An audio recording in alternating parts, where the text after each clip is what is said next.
Hai, Assalamualaikum. Dila mulakan video kali ini dengan bismillah. Dalam video kali ini, Dila nak buat resepi yang simple je. Dila buat scone tapi yang ni gluten free lah.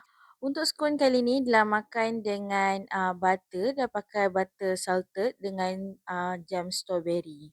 Untuk scone kali ni, Dila tak ada letak gula sebab anak Dila 9 bulan pun Dila bagi makan juga. Untuk tekstur dia boleh tengok dia memang agak berderai sikit dan juga kering.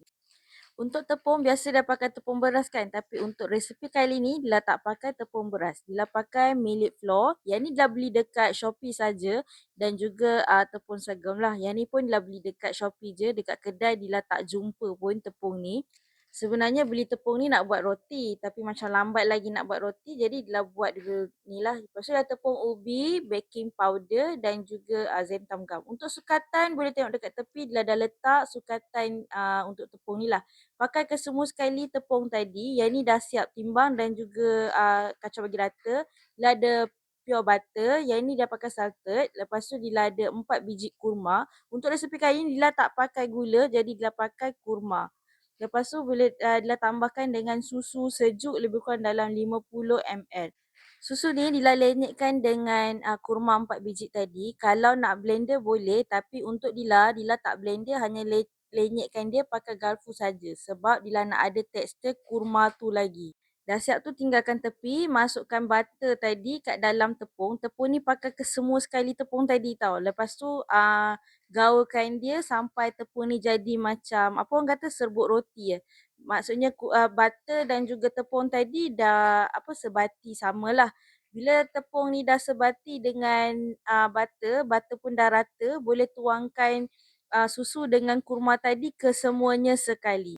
Kalau nak tambah gula, boleh tambah gula masa ni lah, boleh letak gula lah. Ikutlah suka hati nak letak dalam satu sudu besar pun boleh. Tapi untuk resepi kali ni Dila tak pakai gula. Lepas tu boleh ulikan dia sampai dia jadi seketul yang cantik, tak lekat dekat tangan. Lepas tu lembut. Sebelum ni Dila pun dah pernah share resepi scone gluten free tapi untuk resepi sebelum ni kurang sedap lah sebab bagi Dila dia agak keras sikit. Untuk resepi kali ni dia dah improve sikit, dia punya tekstur lembut, rapuh tapi dia macam berderai sikit. Kalau tak nak berderai tu tak apa, boleh tambahkan sedikit lagi zentam gum. Boleh tengok tekstur dough ni lembut, tak lekat dekat tangan.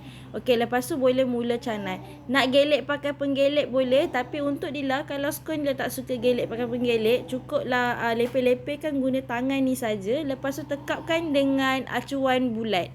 Untuk resepi kali ni dapat lebih kurang dalam 5 ke 4 biji sahaja. Ikut saiz acuan lah. Kalau besar mungkin sikit lagi. Kalau kecil dapat banyak sikit. Lepas tu sapukan dia dengan telur. Dila tak pakai kuning telur. Dia pakai telur 1 biji tu. Sapukan dia sepenuhnya dekat atas permukaan.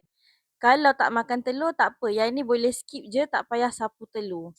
Lepas dah sapu telur ni boleh bakar pada suhu 170 darjah Celsius lebih kurang 30 minit. Ikut oven masing-masing. Yang ni rupa dia bila dah siap. Boleh sejuk dan juga hidangkan dengan apa saja filling yang sukalah. Kalau macam ni lah, macam ni je.